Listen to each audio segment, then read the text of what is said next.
Praise the Lord. பரலோக ராஜ்யத்தின் சுவிசேஷ ஊழியத்தின் சார்பாக இந்த ஜோசுவ ஜீவகுமாருடைய நன்றியும் சோத்திரத்தையும் கர்த்தருக்குள் நான் செலுத்திக் கொள்கிறேன். கர்த்தருக்குரியவர்களே, தொடர்ந்து நாம் சிறைப்பட்டவர்களின் விடுதலையும் நியாய தீர்ப்பின் அதிகாரமும் என்ற தலைப்பினிலே கர்த்தருடைய வேதத்தை நாம் தொடர்ந்து தியானித்து கொண்டு வருகின்றோம். முந்தைய வேத பகுதியிலே இந்த வெள்ளை குதிரையின் தலைமையில் காணப்படுகின்ற சிறைப்பட்டவர்களின் விடுதலை குறித்தும் நியாய தீர்ப்பின் அதிகாரத்தை குறித்தும் நாம் தியானித்தோம். இப்பொழுது இந்த வேத பகுதியிலே சிவப்பு குதிரையினுடைய இரண்டாம் முத்திரையின் தலைப்பிலான சிறைப்பட்டவர்களின் விடுதலை குறித்தும் நியாய தீர்ப்பின் அதிகாரத்தை குறித்தும் நாம் இந்த வேத பகுதியிலே தியானிக்கப் போகின்றோம்.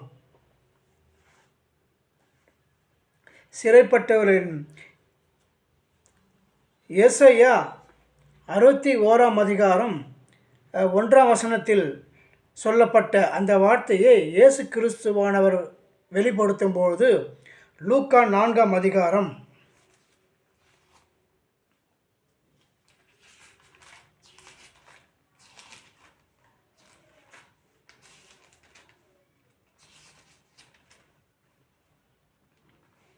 16 தாம் வளர்ந்த ஊராகிய நாசரேத்துக்கு அவர் வந்து தம்முடைய வழக்கத்தின்படியே ஓய்வு நாளில் ஜெப ஆலயத்தில் பிரவேசித்து வாசிக்க எழுந்து நின்றார். அப்பொழுது ஏசாயா தீர்க்கதரிசியின் புஸ்தகம் அவரிடத்தில் கொடுக்கப்பட்டது. அவர் புஸ்தகத்தை விரித்தபோது, கர்த்தருடைய ஆவியானவர் என்மேல் இருக்கிறார், தரித்திரருக்கு சுவிசேஷத்தை பிரசங்கிக்கும்படி என்னை அபிஷேகம் பண்ணினார், இருதயம் நறுங்குண்டவர்களை குணமாக்கவும், சிறைப்பட்டவர்களுக்கு விடுதலையையும், குருடருக்கு பார்வையையும் பிரசித்தப்படுத்தவும், நொறுங்குண்டவர்களை விடுதலையாக்கவும், கர்த்தருடைய அனுகிரக வருஷத்தை பிரசித்தப்படுத்தவும் என்னை அனுப்பினார் என்று எழுதியிருக்கிற இடத்தை அவர் கண்டு வாசித்து புத்தகத்தை சுருட்டி பணிவிடைக்காரனிடத்தில் கொடுத்து உட்கார்ந்தார் என்று சிறைப்பட்டவர்களுக்கு விடுதலையை கொடுக்கும்படியாக இயேசு கிறிஸ்துவானுடைய கிரியைகள் காணப்படுகின்றது. மற்றும் வெளிப்படுத்தும் விசேஷம் 13 அதிகாரம் 10 நாம் வாசிக்கும் பொழுது,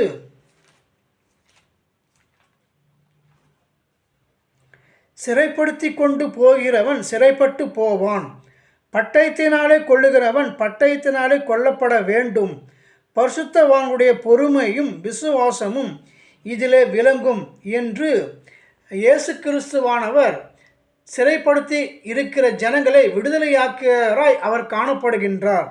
ஆனால் சாத்தானோ அதை சிறைப்படுத்தும்படியான அவருடைய கிரியையில் காணப்படுகின்றது என்பதை பரிசுத்த வேதமானது நமக்கு வெளிப்படுத்துகின்றது. வெளிப்படுத்த விசேஷம் 5 அதிகாரம் 1 நாம் வாசிக்கும் பொழுது, அந்த 7 முத்திரைகளால் அந்த பிதாவினுடைய உள்ளும் புறமும் எழுதப்பட்டு 7 முத்திரைகளால் முத்திரிக்கப்பட்டிருந்த ஒரு புஸ்தகத்தை சிங்காசனத்தின் மேல் வீற்றிருக்கிற வலது கரத்திலே கண்டேன். புஸ்தகத்தை திறக்கவும் அதன் முத்திரைகளை உடைக்கவும் பாத்திரவான் யார் என்று மிகுந்த சத்தமிட்டு கூறுகிற பலமுள்ள ஒரு தூதனை கண்டேன். வானத்திலாவது பூமியிலாவது பூமியின் கீழாவது ஒருவனும் அந்த புஸ்தகத்தை திறக்கவும் அதை பார்க்கவும் கூடாதிருந்தது. ஒருவனும் அந்த புஸ்தகத்தை திறந்து வாசிக்கவும் அதை பார்க்கவும் பாத்திரவான காணப்படாததினால் நான் மிகவும் அழுதேன். அப்பொழுது மூப்பர்களில் ஒருவன் என்னை நோக்கி, நீ அழ வேண்டாம், இதோ யூதா கோத்திரத்து சிங்கமும் தாவீதின் வேருமானவர் புஸ்தகத்தை திறக்கவும் அதன் 7 முத்திரைகளை உடைக்கவும் ஜெயம் கொண்டிருக்கிறார் என்றார். என்று அந்த புஸ்தகங்களை திறக்கும்படியாகவும் முத்திரைகளை உடைக்கும்படியான அந்த காரியமானது சிறைப்பட்டவர்களுக்கு விடுதலை கொடுக்கும் கிரியைகளாக அது காணப்படுகின்றது என்பதை பரிசுத்த வேதமானது நமக்கு வெளிப்படுத்துகின்றது. இதிலே இந்த வெள்ளை குதிரையில் காணப்படுகின்ற அந்த 2 முத்திரையான வெளிப்படுத்த விசேஷம் 6 அதிகாரம் 3ஆம் வசனமும் 4ஆம் வசனமும் நாம் வாசிக்கும் பொழுது, அவர் 2ஆம் முத்திரை உடைத்த போது 2ஆம் ஜீவனானது, நீ வந்து பார் என்று சொல்ல கேட்டேன். அப்போது சிவப்பான வேறொரு குதிரை புறப்பட்டது. அதன் மேல் ஏறியிருந்தவனுக்கு பூமியில் உள்ளவர்கள் ஒருவரை ஒருவர் கொலை செய்யத்தக்கதாக சமாதானத்தை பூமியில் எடுத்து போடுபணிய அதிகாரம் கொடுக்கப்பட்டது. ஒரு பெரிய பட்டயம் அவனுக்கு கொடுக்கப்பட்டது என்று இந்த 2ஆம் முத்திரை சொல்லும்பொழுது, இந்த வெள்ளை குதிரை 2ஆம் வசனமானது, நான் பார்த்தபோது இதோ ஒரு வெள்ளை குதிரை கண்டேன். அதன் மேல் ஏறியிருந்தவன் வில்லை பிடித்திருந்தான். அவனுக்கு ஒரு கிரீடம் கொடுக்கப்பட்டது. அவன் ஜெயிக்கிறவனாகவும் ஜெயிப்பனாகவும் புறப்பட்டான் என்று இந்த சிவப்பான குதிரையினுடைய கிரைகளானது, அந்த பட்டயத்தினுடைய காரியமானது, அது சிறைப்படுத்தி இருக்கிறவர்களை விடுதலையாக்கக்கூடியதான ஒரு கிரியைகளாக 2ஆம் முத்திரையான சிவப்பு குதிரையினுடைய தலைமையிலான ஊழியமானது காணப்படுகின்றது என்பதை வேதமானது நமக்கு வெளிப்படுத்துகின்றது. சங்கீதம் 14ஆம் அதிகாரம் 7ஆம் வசனம் நாம் வாசிக்கும் பொழுது,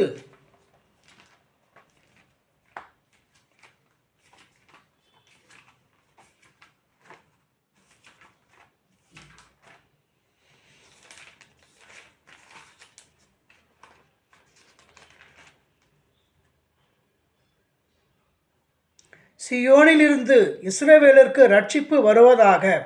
கர்த்தர் தம்முடைய ஜனத்தின் சிறையிருப்பை திருப்பும் போது யாக்கோபுக்கு களிப்பும் இஸ்ரவேலுக்கு மகிழ்ச்சியும் உண்டாகும் என்று. சியோனிலிருந்து இஸ்ரவேலுக்கு ரட்சிப்பு வருவதாக. கர்த்தர் தம்முடைய ஜனத்தின் சிறையிருப்பை திருப்பும் போது யாக்கோபுக்கு களிப்பும் இஸ்ரவேலுக்கு மகிழ்ச்சியும் உண்டாகும் என்று அந்த சிறையிருப்பின் திருப்புதலை குறித்து, சியோனுடைய கிரியைகளை குறித்தும் சங்கீதத்திலே கர்த்தருடைய வார்த்தையானது வெளிப்படுத்துகின்றது. மத்தேயு 21ஆம் அதிகாரம் 4ஆம் வசனத்திலிருந்து நாம் வாசிக்கும் பொழுது,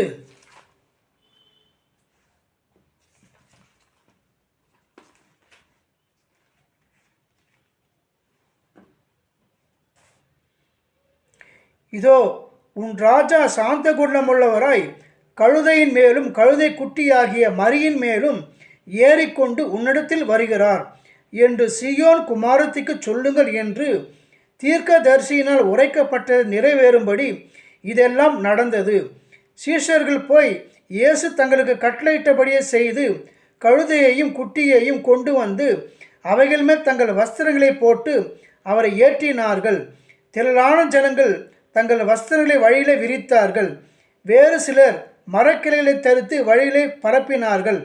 முன் நடப்பாரும் பின் நடப்பாருமாகிய திரளான ஜனங்கள், தாவீதின் குமாரனுக்கு ஓசன்னா, கர்த்தருடைய நாமத்தினாலே வருகிறவர் ஸ்தோத்திரிக்கப்பட்டவர், உன்னதத்திலே ஓசனா என்று சொல்லி ஆர்ப்பரித்தார்கள் என்று. கர்த்தருடைய நாமத்தினாலே வருகிறவர் என்று அந்த அப்போஸ்தலர்களும் மற்ற கர்த்தருடைய ஜனங்களும் ஏற்றுக்கொண்டதினால்தான் அவருடைய சியோனிலிருந்து ரட்சிப்பு வரும்படியாக அவர்களுக்கு அந்த காரியமானது காணப்பட்டது. மத்தேயு 23ஆம் அதிகாரம் 37ஆம் வசனத்திலிருந்து நாம் வாசிக்கும் பொழுது,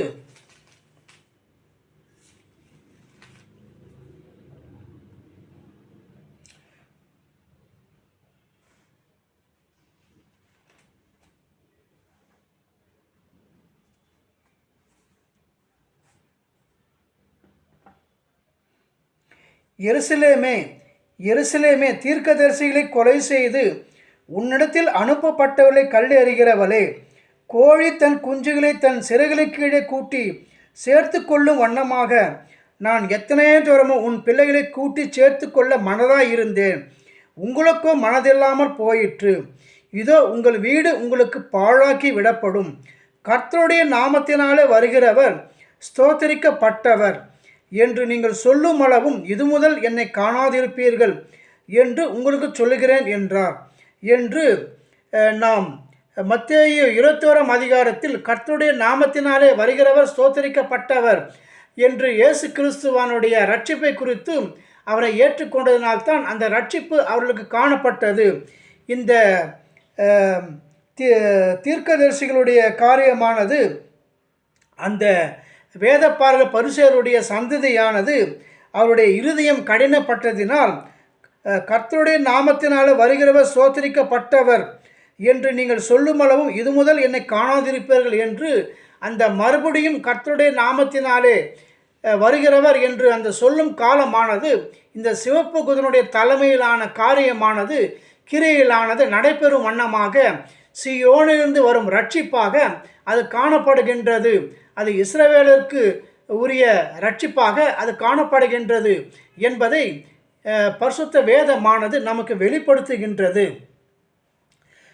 வெளிப்படுத்த விசேஷம் 3ஆம் அதிகாரம் 5ஆம் வசனம் நாம் வாசிக்கும் பொழுது,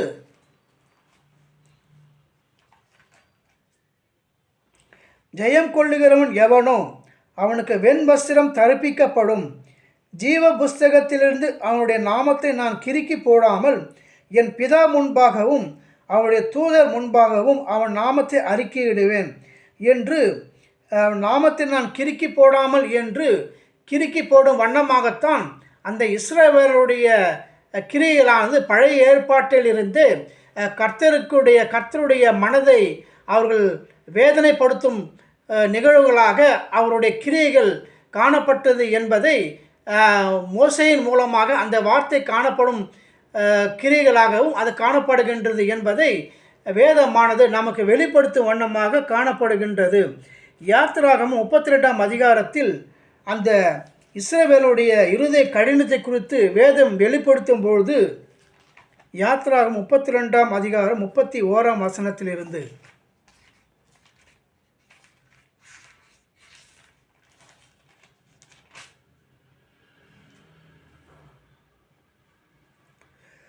அப்படியே மோசே கர்த்தரிடத்திற்கு திரும்பி போய், ஐயோ, இந்த ஜனங்கள் பொன்னினால் தங்களுக்கு தெய்வங்களை உண்டாக்கி மகா பெரிய பாவம் செய்திருக்கிறார்கள். ஆகிலும் தேவரீர் அவர்கள் பாவத்தை மன்னித்து அருளுவீரானால் மன்னித்து அருளும், இல்லாவிட்டால் நீர் எழுதின உம்முடைய புஸ்தகத்திலிருந்து என் பேரை கிறுக்கி போடும் என்றான். அப்பொழுது கர்த்தர் மோசேயை நோக்கி, எனக்கு விரோதமாய் பாவம் செய்தவன் எவனோ அவன் பேரை என் புஸ்தகத்திலிருந்து கிறுக்கி போடுவேன். இப்பொழுது நீ போய் நான் உனக்கு சொன்ன இடத்துக்கு ஜனங்களை அழைத்து கொண்டு போ, என் தூதனானவர் உனக்கு முன் செல்லுவார். ஆகிலும் நான் விசாரிக்கும் நாளில் அவளுடைய பாவத்தை அவர்கள் இடத்தில் விசாரிப்பேன் என்றார் என்று இந்த இஸ்ரவேலுடைய இருதய கடினத்தை நிமித்தம் நாமத்தை என் பேரை கிறுக்கி போடும், இவர்கள் கிறுக்கி போடுகிற ஜனங்களாய் இருக்கிறார்கள், ஆகையால் அவர்களை கிறுக்கி போடாதபடி என் பேரை கிறுக்கி போடும் என்று அந்த மோசே ஆனவர், கர்த்தருடைய தலைமையிலான அந்த மோசே ஆனவர் மிகவும் வருத்தப்பட்டு அழுது சொல்லும் வார்த்தையாக அது காணப்படுகின்றது. என்னாகமும் 32ஆம் அதிகாரம் 9ஆம் வசனத்திலிருந்து நாம் வாசிக்கும் பொழுது,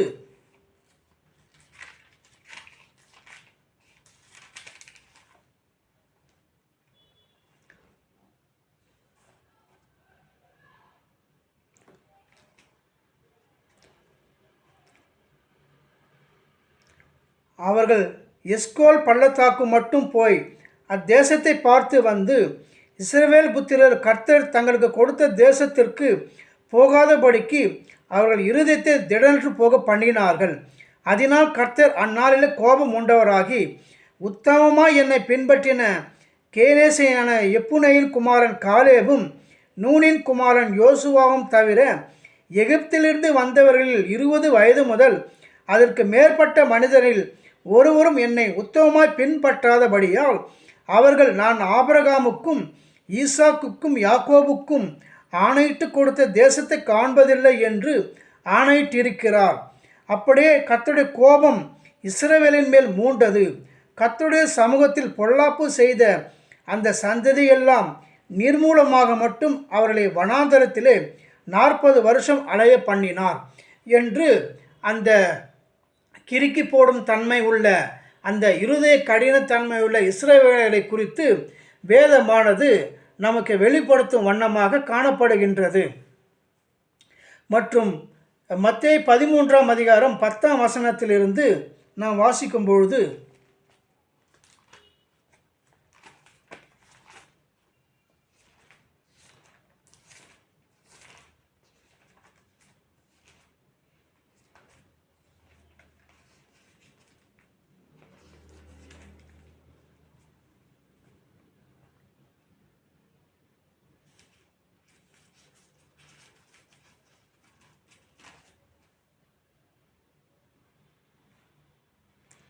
அப்பொழுது சீஷர்கள் அவரிடத்தில் வந்து, ஏன் அவர்களோடு ஓமைகளாய் பேசுகிறீர் என்று கேட்டார்கள். அவர்களுக்கு அவர் பிரதியுத்தரமாக, பரலோக ராஜ்யத்தின் இரகசியங்களை அறியும்படி உங்களுக்கு அருளப்பட்டது, அவர்களுக்கோ அருளப்படவில்லை. உள்ளவன் எவனோ அவனுக்கு கொடுக்கப்படும், பரிபூர்ணமும் அடைவான். இல்லாதவன் எவனோ அவனிடத்தில் உள்ளதும் எடுத்துக்கொள்ளப்படும். அவர்கள் கண்டும் காணாதவர்களாயும் கேட்டும் கேளாதவர்களாயும் உணர்ந்து கொள்ளாதவர்களாயும் இருக்கிறபடியினால் நான் ஓமைகளாக அவர்களோடு பேசுகிறேன். ஏசாயாவின் தீர்க்க தரிசனம் அவரிடத்தில் நிறைவேறுகிறது. அதாவது, காதார கேட்டும் உணராதிருப்பீர்கள், கண்ணார கண்டும் அறியாதிருப்பீர்கள். இந்த ஜனங்கள் கண்களினால் காணாமலும் காதுகளினால் கேளாமலும் இருதயத்தினால் உணர்ந்து மனம் திரும்பாமலும் நான் அவர்களை ஆரோக்கியமாக்காமலும் இருக்கும்படியாக அவர்கள் இருதயம் கொழுத்திருக்கிறது, காதால் மந்தமாய் கேட்டு தங்கள் கண்களை மூடிக்கொண்டார்கள் என்பதே. உங்கள் கண்கள் காண்கிறதுனாலும் உங்கள் காதுகள் கேட்கிறதுனாலும் அவைகள் பாக்கியமுள்ளவைகள் என்று அந்த இருதய கடினத்தன்மை உள்ள கிறுக்கி போடக்கூடிய நிலைமையில் உள்ள அந்த இஸ்ரவேலர்களை குறித்து கர்த்தருடைய வார்த்தையானது இங்கே வெளிப்படுத்தப்பட்டிருக்கிறது. மற்றும் ரோமர் 9ஆம் அதிகாரம் 29ஆம் வசனத்திலிருந்து நாம் வாசிக்கும் பொழுது,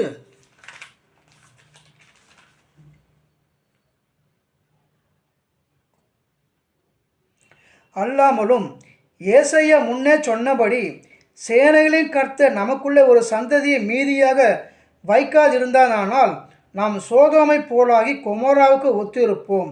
இப்படி இருக்க நாம் என்ன சொல்லுவோம்? நீதியை தேடாத புறஜாதியார் நீதியை அடைந்தார்கள், அது விசுவாசத்தினாலே ஆகும் நீதியே. நீதி பிரமாணத்தை தேடின இஸ்ரவேலரோ நீதி பிரமாணத்தை அடையவில்லை. எண்ணத்தினால் என்றால் அவர்கள் விசுவாசத்தினாலே அதை தேடாமல் நியாய பிரமாணத்தின் கிரியைகளினால் தேடினபடியினால் அதை அடையவில்லை. இடறுதற்கான கல்லில் இடறினார்கள். இதோ இடறுதற்கான கல்லையும் தவறுதற்கான கண் மலையையும் சியோனில் வைக்கிறேன். அவரிடத்தில் விசுவாசமாய் இருப்பவன் எவனோ அவன் வெட்கப்படுவதில்லை என்று எழுதியிருக்கபடி ஆயிற்று என்று இந்த புறஜாதியினுடைய ரட்சிப்பை குறித்தும் இஸ்ரவேலுடைய அந்த கடின தன்மையை குறித்தும் ரோமரிலே அப்போஸ்தலன் பவுல் நமக்கு வெளிப்படுத்துகின்றார். மற்றும் ரோமர் 10ஆம் அதிகாரம் 1ஆம் வசனத்திலிருந்து நாம் வாசிக்கும் பொழுது, சகோதரரே, இஸ்ரவேலர் ரட்சிக்கப்பட வேண்டும் என்பதே என் இருதயத்தின் விருப்பமும் நான் தேவனை நோக்கி செய்யும் விண்ணப்பமாய் இருக்கிறது. தேவனை பற்றி அவர்களுக்கு வைராக்கியம் உண்டென்று அவர்களை குறித்து சாட்சி சொல்கிறேன். ஆகிலும் அது அறிவுக்கேற்ற வைராக்கியம் அல்ல. எப்படி என்றால், அவர்கள் தேவ நீதியை அறியாமல் தங்கள் சுயநீதியை நிலைநிறுத்த தேடுகிறபடியால் தேவ நீதிக்கு கீழ்ப்படியாதிருக்கிறார்கள். விசுவாசிக்கிற எவனுக்கும் நீதி உண்டாகும்படியாக கிறிஸ்து நியாய பிரமாணத்தில் முடிவாயிருக்கிறார்.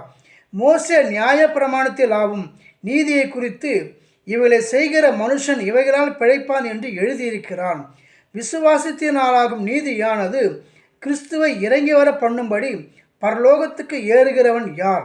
அல்லது கிறிஸ்துவை மரித்தோல் இருந்து ஏறி வர பண்ணும்படி பாதாளத்துக்கு இறக்குகிறவன் யார் என்று உன் உள்ளத்திலே சொல்லாதிருப்பாயாக என்று சொல்லுகிறது என்று இந்த வார்த்தை உனக்கு சமீபமாய் உன் வாயிலும் உன் இருதயத்திலும் இருக்கிறது என்று சொல்லுகிறது.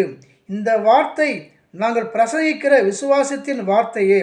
என்னவென்றால், கர்த்தராகிய இயேசுவை நீ உன் வாயினாலே அறிக்கையிட்டு தேவன் அவரை மரித்தோரில் இருந்து எழுப்பினார் என்று உன் இருதயத்தில் விசுவாசித்தால் ரட்சிக்கப்படுவாய் என்று அந்த இஸ்ரவேலுடைய அந்த நியாயப்பிரமாணத்தின் வழியை அவர்கள் பின்பற்றுகளாக காணப்படுகிறனால், இயேசு கிறிஸ்துவனுடைய ரட்சிப்பு எவ்வாறாக காணப்படுகின்றது, அது விசுவாசத்தினாலே காணப்படுகின்றது என்பதை பரிசுத்த வேதமானது நமக்கு வெளிப்படுத்துகின்றது. மற்றும் 20ஆம் வசனமும் 21ஆம் வசனமும், அல்லாமலும் ஏசாயா என்னை தேடாதவர்களாலே கண்டறியப்பட்டேன், என்னை விசாரித்து கேளாதவர்களுக்கு வெளியரங்கமானேன் என்று தைரியம் கொண்டு சொல்லுகிறான். இஸ்ரவேலரை குறித்தோ கீழ்ப்படியாதவர்களும் எதிர்த்து பேசுகிறவருமாய் இருக்கிற ஜனங்களிடத்திற்கு நாள் முழுதும் என் கைகளை நீட்டினேன் என்று அவன் சொல்லியிருக்கிறான் என்று அந்த கடினத்தன்மை உள்ள இஸ்ரவேலோட ரட்சிப்பை குறித்து அங்கே வெளிப்படுத்துகின்றது. மற்றும் ரோமர் 11ஆம் அதிகாரம் 25ஆம் வசனத்திலிருந்து நாம் வாசிக்கும் பொழுது, மேலும் சகோதரரே, நீங்கள் உங்களையே புத்திமான்கள் என்று எண்ணாதபடிக்கு ஒரு ரகசியத்தை நீங்கள் அறிய வேண்டும் என்று இருக்கிறேன். அது என்னவெனில், புறஜாதிகளுடைய நிறைவு உண்டாகும் வரைக்கும் இஸ்ரவேலரே ஒரு பங்குக்கு கடினமான மனதுண்டாயிருக்கும். இந்த பிரகாரம் இஸ்ரவேல் எல்லாரும் ரட்சிக்கப்படுவார்கள். மீட்கிறவர் சீயோனிலிருந்து வந்து அவபக்தியை யாக்கோபை விட்டு விலக்குவார் என்றும், நான் அவருடைய பாவங்களை நீக்கும்போது இதுவே நான் அவர்களுடன் செய்யும் உடன்படிக்கை என்றும் எழுதியிருக்கிறது. சுவிசேஷத்தை குறித்து அவர்கள் உங்கள் நிமித்தம் பகைஞராய் இருக்கிறார்கள். தெரிந்து கொள்ளுதலை குறித்து அவர்கள் பிதாக்கள் நிமித்தம் அன்பு கூறப்பட்டவர்களாய் இருக்கிறார்கள். தேவனுடைய கிருபை வரங்களும் அவர்களை அழைத்த அழைப்பும் மாறாதவைகளே. ஆதலால் நீங்கள் முற்காலத்திலே தேவனுக்கு கீழ்ப்படியாய் இருந்து இப்பொழுது அவர்களுடைய கீழ்ப்படியாமையினாலே இரக்கம் பெற்றிருக்கிறது போல அவர்களும் இப்பொழுது கீழ்ப்படியாமல் இருந்தும் பின்பு உங்களுக்கு கிடைத்த இரக்கத்தினாலே இரக்கம் பெறுவார்கள் என்று அந்த இஸ்ரவேலருடைய ரட்சிப்பை குறித்து பரிசுத்த வேதமானது நமக்கு வெளிப்படுத்துகின்றது. மற்றும் வெளிப்படுத்து விசேஷம் 11ஆம் அதிகாரம் 1ஆம் வசனத்திலிருந்து 4ஆம் வசனம் வரை நாம் வாசிக்கும் பொழுது, பின்பு கைக்கோலுக்கு ஒப்பான ஒரு அளவுகோல் என்னிடத்தில் கொடுக்கப்பட்டது. அப்பொழுது தேவதூதன் நின்று என்னை நோக்கி, நீ எழுந்து தேவனுடைய ஆலயத்தையும் பலிபீடத்தையும் அதில் தொழுது கொள்ளுவர்களையும் அளந்து பார். ஆலயத்திற்கு புறம்பே இருக்கிற பிரகாரம் புறஜாதியாருக்கு கொடுக்கப்பட்டியால் அதை அளவாமல் புறம்பாக்கி போடு. பரிசுத்த நகரத்தை அவர்கள் 42 மாதம் அளவு மிதிப்பார்கள்.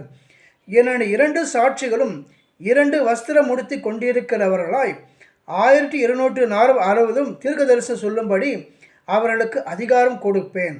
பூலோகத்தின் ஆண்டவருக்கு முன்பாக நிற்கிற 2 ஒலிவ மரங்களும் 2 விளக்குத்தண்டுகளும் இவர்களே என்று அந்த 3 வருஷம் ஊழியத்திலே கர்த்தருடைய நாமத்தினாலே வருகிறவர் ஸ்தோத்திரிக்கப்பட்டவர் என்றும் அந்த சீயோனிலிருந்த ரட்சிப்பு இஸ்ரவேலுக்கு உண்டாகும் என்பதை இந்த சாட்சிகள் மூலமாக, பரலோக ராஜ்யத்தினுடைய திறவுகோல்கள் மூலமாக அது காணப்பட போகின்றது என்பதை வேதமானது நமக்கு வெளிப்படுத்துகின்றது. வெளிப்படுத்தும் விசேஷம் 13ஆம் அதிகாரம் 1ஆம் வசனம் நாம் வாசிக்கும்போது, பின்பு நான் கடற்கரை மணலின் மேல் நின்றேன். அப்பொழுது சமுத்திரத்திலிருந்து ஒரு மிருகம் எழும்பி வர கண்டேன். அதற்கு 7 தலைகளும் 10 கொம்புகளும் இருந்தன. அதன் கொம்புகளின் மேல் 10 முடிகளும் அதன் தலைகளின் மேல் தோஷமான நாமமும் இருந்தன என்று அந்த சமுத்திரத்திலிருந்து எழும்பின அந்த கடற்கரை மலையின் மேல் நின்ற அந்த காரியமானது ஓசியா 1ஆம் அதிகாரம் 10ஆம் வசனத்திலே அந்த கடற்கரை மணலானவர்கள் இஸ்ரவேலர்கள் என்று அந்த இஸ்ரவேலனுடைய ரட்சிப்பை குறித்து வேதமானது நமக்கு வெளிப்படுத்துகின்றது. நாம் முன்னே வாசித்தது போல சங்கீதம் 14ஆம் சங்கீதம் 7ஆம் வசனத்திலே சீயோனிலிருந்து இஸ்ரவேலுக்கு ரட்சிப்பு உண்டாகும் என்று அந்த கர்த்தருடைய நாமத்தினாலே வருகிறவர் ஸ்தோத்திரிக்கப்பட்டவர் என்று அந்த காலம் குறித்து வேதம் நமக்கு சொல்லும். அந்த காலத்தை நாம் வேதத்தில் தியானிக்கும் பொழுது அது வெளிப்படுத்த விசேஷம் 7ஆம் அதிகாரம் 1ஆம் வசனத்திலிருந்து அந்த 1,44,000 பேருடைய ரட்சிப்பை குறித்து அங்கே வெளிப்படுத்துகிறது. இவைகளுக்கு பின்பு பூமியின் 4 திசைகளிலும் 4 தூதர்கள் நின்று பூமியின் மேலாவது சமுத்திரத்தின் மேலாவது ஒரு மரத்தின் மேலாவது காற்று அடியாதபடிக்கு பூமியின் 4 காற்றுகளை பிடித்திருக்க கண்டேன். ஜீவனுள்ள தேவனுடைய முத்திரை கோலையுடைய வேறொரு தூதன் சூரியன் உதிக்கும் திசையிலிருந்து ஏறி வர கண்டேன். அவன் பூமியையும் சமுத்திரத்தையும் சேதப்படுத்துகிறதுக்கு அதிகாரம் பெற்ற அந்த 4 தூதரையும் நோக்கி, நாம் நமது தேவனுடைய ஊழியக்காரர் நெற்றிகளில் முத்திரை போட்டு தீருமளவும் பூமியையும் சமுத்திரத்தையும் மரங்களையும் சேதப்படுத்தாதிருங்கள் என்று சத்தமிட்டு கூப்பிட்டான். முத்திரை போடப்பட்டவருடைய தொகையை சொல்ல கேட்டேன். இஸ்ரவேல் புத்திரருடைய சகல கோத்திரங்களிலும் முத்திரை போடப்பட்டவர்கள் 1,44,000 பேர் என்று அந்த கர்த்தருடைய நாமத்தினாலே ஸ்தோத்திரிக்கப்பட்டவர், கர்த்தருடைய நாமத்தினாலே வருகிறவர் ஸ்தோத்திரிக்கப்பட்டவர் என்று இயேசு கிறிஸ்துவானவருடைய சியோனிலிருந்து வரும் ரட்சிப்பை எவ்வாறாக அந்த இஸ்ரவேலை ஏற்றுக்கொள்ளும் பொழுது தான் அது அந்த ரட்சிப்பானது அவர்களுக்குள்ளே காணப்படுகின்றது என்பதை வேதமானது நமக்கு வெளிப்படுத்துகின்றது. மற்றும் வெளிப்படுத்தும் விசேஷம் 14ஆம் அதிகாரம் 1ஆம் வசனத்திலிருந்து நாம் வாசிக்கும் பொழுது, பின்பு நான் பார்த்தபோது இதோ சீயோன் மலையின் மேல் ஆட்டுக்குட்டி ஆனவரையும் அவரோடு கூட அவருடைய பிதாவின் நாமம் தங்கள் நெற்றிகளில் எழுதப்பட்டிருந்த 1,44,000 பேரை நிற்க கண்டேன். அல்லாமலும் பெருவெள்ள இரைச்சல் போலவும் பலத்த இடி முழக்கம் போலவும் ஒரு சத்தம் வானத்திலிருந்து உண்டாக கேட்டேன். நான் கேட்ட சத்தம் சுரமண்டலக்காரர் தங்கள் சுரமண்டலங்களை வாசிக்கிற ஓசை போல் இருந்தது. அவர்கள் சிங்காசனத்திற்கு முன்பாகவும் 4 ஜீவன்களுக்கு முன்பாகவும் மூப்பர்களுக்கு முன்பாகவும் புது பாட்டை பாடினார்கள்.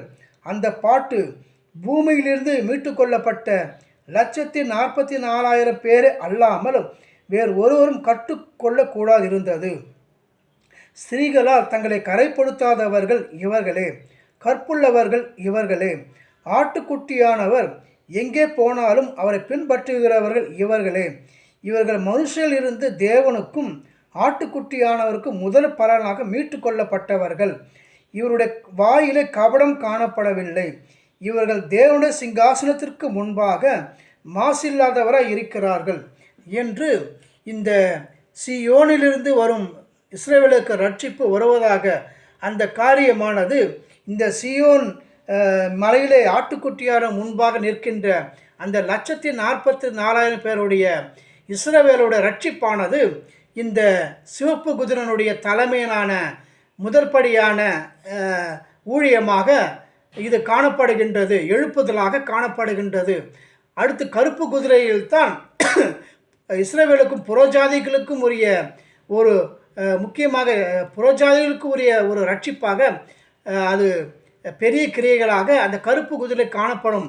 ஆகவே இந்த சிவப்பு குதிரை தலைமையிலான இந்த சிறைப்பட்டவனை விடுதலையானது இந்த 1,44,000 பேருடைய ரட்சிப்பை குறித்து சிவப்பு குதிரை தலைமையாக காணப்படுகின்றது.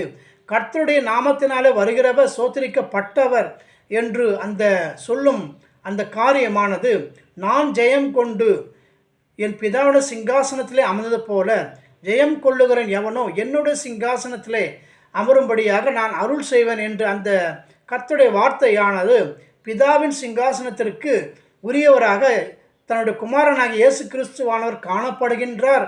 அந்த நிகழ்வானது, அந்த சுவிசேஷமானது இந்த சிவப்பு குதிரையுடைய தலைமையில் காணப்பட்டு இஸ்ரவேலுடைய ரட்சிப்பானது காணப்பட போகின்றது. அது இந்த வெளிப்படுத்து விசேஷம் 11ஆம் அதிகாரத்தில் சொல்லப்பட்ட 2 சாட்சிகளுடைய கிரியைகளாக 3 வருஷமாக அது காணப்பட்டு கர்த்தருடைய கிரியைகளானது வெளிப்பட போகின்றது என்பதை வேதமானது நமக்கு வெளிப்படுத்துகிற வண்ணமாக இந்த தலைப்பினிலே சிறைப்பட்டவனுடைய விடுதலை என்ற தலைப்பினிலே நாம் சிவப்பு குதிரையுடைய தலைமையிலான ஊழியத்தை குறித்து நாம் தியானிக்கிறோம். மற்றும் அடுத்த தலைப்பினிலே நியாய தீர்ப்பின் அதிகாரம், இந்த சிவப்பு குதிரை காணப்படுகின்ற நியாய தீர்ப்பின் அதிகாரம் என்ன என்பதை குறித்து நாம் அடுத்த வேத பகுதியிலே தியானிக்கலாம். கர்த்தர் இந்த வார்த்தைகளை 30, 60, 100 ஆசீர்வதிப்பாராக. கர்த்தர் நாம் மகிமைப்படுவதாக. ஆமென். அல்லேலூயா.